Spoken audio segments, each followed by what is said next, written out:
Gregor, chapter 21. Gregor looked at the spider in shock. In its final moments, it had rolled onto its back and curled up its legs. Blue liquid seeped out of a wound in its belly, staining the stone floor. "So we're all here," said Gregor softly. "What do you mean?" asked Henry. Gregor pulled a prophecy from his pocket. Sandwich was right. "We're all here together. At least we were for a few seconds." He read aloud, 2 over, 2 under, of royal descent, 2 flyers, 2 crawlers, 2 spinners ascent, 1 gnawer beside, and 1 lost up ahead. He couldn't bring himself to say the next line, but Rip Red could. "And 8 will be left when we count up the dead." "Well, 1 down and 3 to go," said Rip Red, poking the spider with the end of his tail. "Stop it," said Gregor. "Oh, what? We can't pretend that any of us was very attached to the spinner. We don't even know its name, except maybe you," Rip Red said to the orange spider. "Treflex," said the orange spider. "I am she called Gox." "Well, Gox, I suppose you're hungry after your journey, but our food is limited. None of us will think less of you if you'd like to dine on Treflex," said Rip Red. Gox immediately began to pump juice into Treflex. "She's not going to—" "Oh, man," said Gregor. "Spiders are neither squeamish nor sentimental," said Rip Red. "Thank goodness for that." Gregor turned away so neither he nor Boots had to watch the cannibalism. He was glad to see that Henry and Luxa looked a little green, too. "Look, if anything happens to me or Boots, don't let that spinner drink us. Toss us off the cliff, in a river, anything, okay?" he said. They both nodded. "You will return the same favor for us," said Luxa wanly, "and our bats?" "And Tick and Temp, too, I promise," said Gregory. He could hear the slow sucking sounds as Gox drained Treflex's body. "Geez," he added. Fortunately, it didn't take Gox long to eat. Rip Red began to grill her about the rat attack.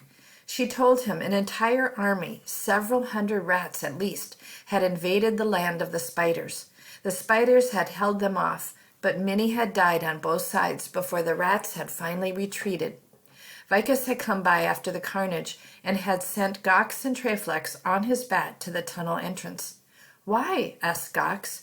"Why do the gnawers kill us?" "I don't know. It may be that King Gorger has launched a total underland attack, or it may be they caught wind of 2 Overlanders heading toward our land." "Did they mention the warrior of the prophecy of Grey?" asked Rip Red. "There were no words, only death," said Gox. "It is quite fortunate you found us. It would have taken much time to free 2 spinners from King Gorger's prisons unnoticed. And we have no time to waste," said Rip Red to Gox. He turned to Gregor. "This attack on the spinners does not bode well for your father." "Why? What? Why not?" asked Gregor, feeling his insides go icy. "Vicus has done a remarkable job of concealing you. No rat save me has seen you and lived to tell of it. The rats do not know the warrior has arrived. But the fact that humans have brought Overlanders to the spinners will make them suspicious," said Rip Red. The wheels seemed to be visibly turning in his head. "Still, there is much confusion in war, and no rat has identified you. We move on now." No one argued. They packed up and headed out the far side of the cavern into a drier, roomier tunnel. Aurora and Aries were able to fly now, although the space was dangerous for riders. "We shall go on foot," Luxa told Aurora. "Even if you carry the rest of us, what will be done with the gnawer?" So the bats took to the air with the remaining packs. Gregor watched them enviously. "Lucky I'm not a bat. I might just fly out of here and not look back." "Aurora and Aries would never do that. They are bonded to myself and Henry," said Luxa. "How does that work exactly?" asked Gregor. "When a bat and a human bond, they swear to fight to the death for each other," said Luxa. "Aurora would never leave me in danger, nor I her." "Does everybody have a bat?" asked Gregor, thinking it would be nice to know somebody was going to hang around and defend you in this place. "Oh, no, some never find a bat to bond with. I became one with Aurora when I was quite young, but this is not common," said Luxa. "How come you bonded so early?" asked Gregor.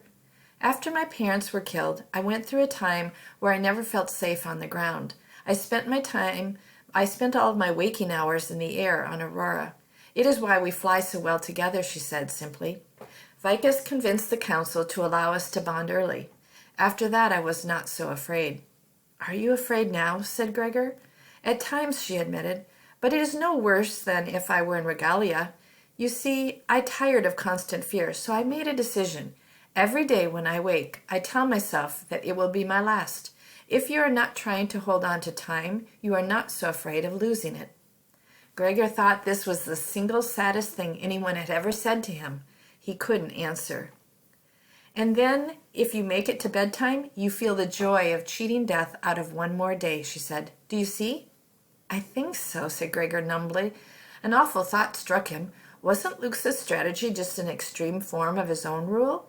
True, he didn't think about dying every day, but he denied himself the luxury of thinking about the future with or without his dad.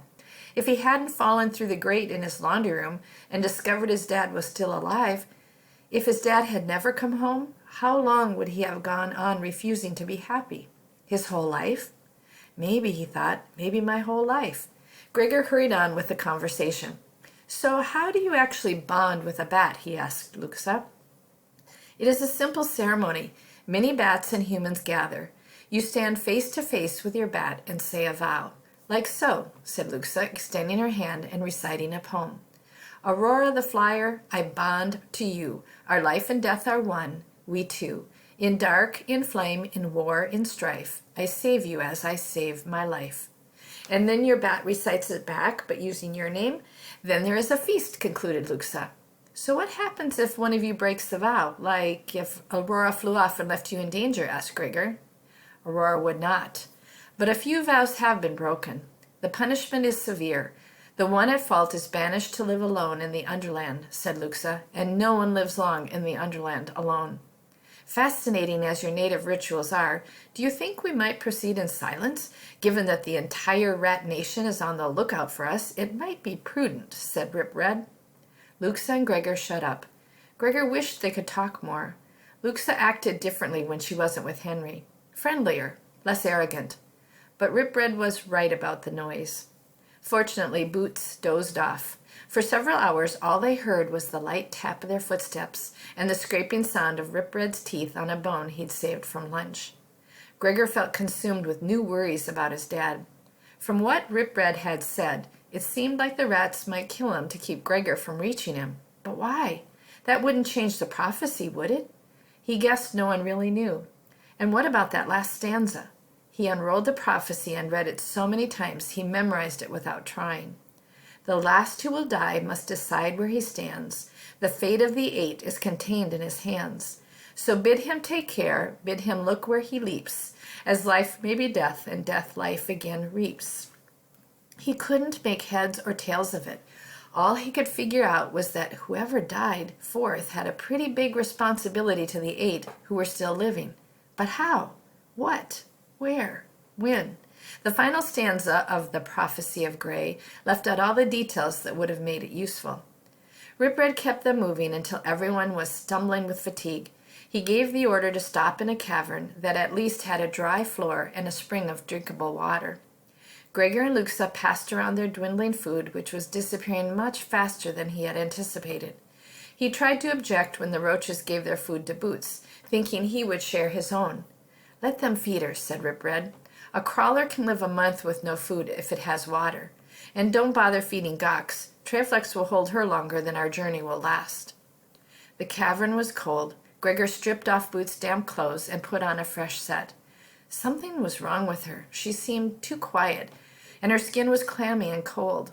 He curled up under the blanket with her, trying to warm her up. What would he do if she got sick? They needed to be home with his mom, who always knew just the combination of juice and medicine and pillows to make it all right. He tried to console himself with the idea that his dad could help when they found him. Everyone was so tired from their trek that they fell asleep immediately.